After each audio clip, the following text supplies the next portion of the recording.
Maging mapagmatsyag po sila, maging mapanuri. Kasi nagkalat po talaga yung mga ganyang buitre. Wala ho silang pakialam sa buhay. Ang pakialam lang ho nila is kumita. Sana naman bago ho kayo pumasok sa ganito, pag-aralan nyo muna. Meron rin ba kayong pabuya kung magbigay sila ng impormasyon? Of course, gusto rin natin magbigay ng pabuya. Videos that will make you wealthy and debt-free. Opinions expressed by guests on Shape Positive are their own and do not necessarily represent those of the producers, hosts, or network. Shape Positive is for entertainment and informational purposes only, while guests may share insights on financial and business topics. This is not a buy, endorsement of any products or services. Viewers should perform their own research. Kasama na rin po natin ngayon sa araw na ito ang Undersecretary ng PAOK TF po. Siyempre, walang iba kundi si Executive Director Gilbert Cruz. Ay maraming salamat po sa pagkakataon na yung pinagkaloob sa araw na ito. So, ang unang katanungan po ay kasama ba ang PAOK sa nagsasagawa ng crackdown laban sa mga abusadong online lending apps? Ano po ang inyong ika role dito? Opo. Actually, kami po yung nangunguna sa pagkuha po ng mga statements po. Kasama po natin dito ang Philippine National Police.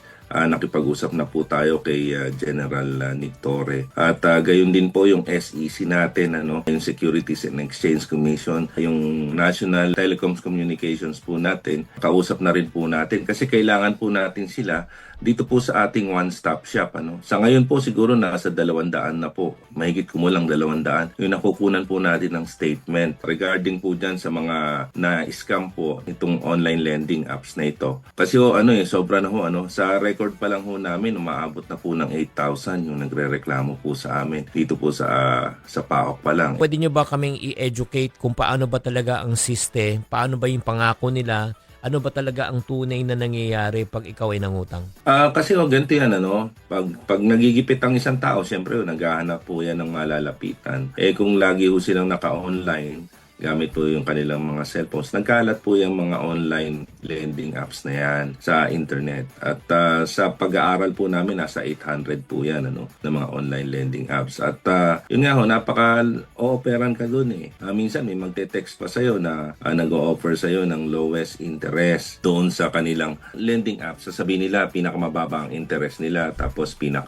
madali silang maaprobahan, wala kang requirements na ibibigay. Madaling aaprobahan, mga 3 oras ka lang, applyan mo lang, ipipill up lang yung mga kailangan, tapos aaprobahan na nila. Like halimbawa, kung nasa Makati ka, yung isa sa mga ni-raid namin dyan sa Makati, napakalaking online lending. At ito ay 2 palapag pa sa isang sikat na street dyan sa Makati. So, nakakatakot kasi nakaka-penetrate sila, And nagugulat na lang tayo pag may na-trace tayo na doon pala nanggagaling. At alam mo, katuwang natin dito yung international community, specifically yung China. Galing ako doon sa regional, Asia, Asian region. Tayo yung nare-regard nila yung Pilipinas, hindi naman sa pagmamalaki, Chinky. Natuwa kasi ako nung tayo ay inimbitahan doon. At tayo yung ginagawa nilang sample sa paglaban dito sa mga online scams. Kasi nga, hine-head-on natin sila, nire-raid natin sila, kinukuha natin yung kanilang mga properties, yung mga ari-arian. Nagpapasalamat kami. At si mismong presidente, naglabas siya ng Executive Order number 74, yung banning all POGOs. Alam ko, in a few weeks, lalabas na po yung total ban ng POGO, yung Senate bill. Ginawa po nila banning all POGOs po para kahit sinong presidente na po ang mupo, hindi na po talaga maulit itong nangyari. Totoo yan Yusek Gilbert, yun na nga. Ako rin, magpapasalamat po ako sa iyo na naalala nyo nung nagamit din po ako for other purposes, yung mukha ko, yung video ko, nagamit din po. Ako talagang taos-puso na kayo lang po ang ahensya ng gobyerno na talagang gumawa ng paraan at ako po ay tinulungan. Ngayon, ang katanungan po, dahil sa mga pagsasaliksik nyo, ang mga ebidensya, ito ba ay konektado rin po sa POGO? Meron po kami nakikita na connection, especially yung mga previous raids natin. Ito ay nakakabit doon sa ibang mga POGO natin na nahuli na before. Kasi halos parehas ng modus operandi na ginagamit, Sir Chinky. Number 1, yung meron sila yung mga makina na ginagamit sa POGO, yung pagre-recruit o yung paghahanap, pagpo-profile ng mga bibiktimahin. Isa yung ginagamit nila, Di ba dati, ang dami na nagkalat, yung nakakatanggap ka ng text, message, Ito ay dahil meron po silang mga makina, yung tinatawag natin mga MC Catcher. Yan po yung simulator ng isang antena kung saan kala mo meron kang signal pero actually yung signal na yun ano po yun, simulated lang at yun po ay kumukuha ng mga cellphone numbers, yung mga impormasyon po. Pag nakakuha na po ng mga cellphone numbers, ang gagawin naman po nila, ite-text blast nila yan. So, ito naman po yung trabaho ng text blasters. So, yan ho, ite-text blast kayo ng mga ads nila, yung mga marketing ads nila. Halimbawa, if you need loan, easy loan with the lowest interest. O, yun po yung trabaho ng text blasters. So, ito po, paano ba yung tamang paniningil? Yung in terms of sa ganitong online lending app, yung talagang legal, anong dapat ang tamang proseso? Well, yung sinabi mo po, yung sa pagdating sa interest, dapat kaparehas lang halos nung nung interest ng bangko, dapat nga mas mababa sila, no? Yusek, meron na bang naparusahan sa mga na-raid nyo at nakulong? Ito, Sir Chinky, sa totoo lang, bago ito sa atin, ito ay ni-introduce ng galing din sa mga iba't ibang bansa ito na may ganito rin problema. Natuklasan na lang namin ito nung pag-upo ng PAOK, na marami palang ganitong problema.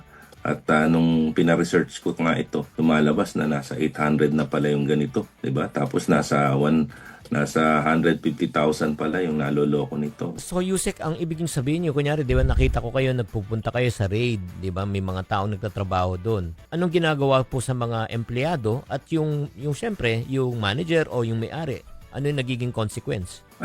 Yung mga may-ari, automatic dinidemanda natin yan. Yung mga Pilipino naman, dinidemanda natin yan. Depende sa partisipasyon nila. Kung sila ay talaga mga keyboard player sila nitong mga sindikato na ito, talagang didemanda natin sila. So, meron din ba kayong pabuya? Siyempre naman, maraming empleyado doon. Kung bakit nandun yung mga empleyado, para kung gustong kumita. Meron rin ba kayong pabuya kung magbigay sila ng impormasyon? Sa ngayon, pag-iisipan natin, pero so far, yung nagbibigay sa amin ng impormasyon, Chinky, kadalasan dahil na lang sa takot nila, talaga nagbibigay sila ng impormasyon. But of course, gusto rin natin magbigay ng pabuya. But siguro gagamitin muna namin pansamantala itong mga impormasyon na nakukuha namin, lalo ngayon, almost 200 na yun sa complaint list namin, yung talaga nagre-reklamo. So malaki yung nakukuha nating mga impormasyon dito sa mga complainants na ito. But yung sa sinasabi mong reward, of course, you'll be thinking of that. Siguro kung may lalapit sa akin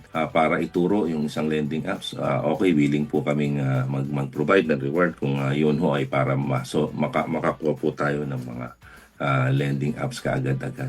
So, Yusek, kung may nakikinig po ngayon nakaranas ng mga ganitong klaseng harassments sa mga OLAP na yan, paano po ang proseso ng pagrereklamo at saan sila pupunta? Punta lang po sila sa temporary office ng PAOK. Ito po yung dating Pogo na ni-raid natin sa may Pasay City, sa may Harrison Plaza, corner Williams Street. Punta lang po sila doon at katok lang po sila ron sa gate at sabihin nila na sila po ay magrereklamo dahil po sila ay biktima po ng mga OLA na ito.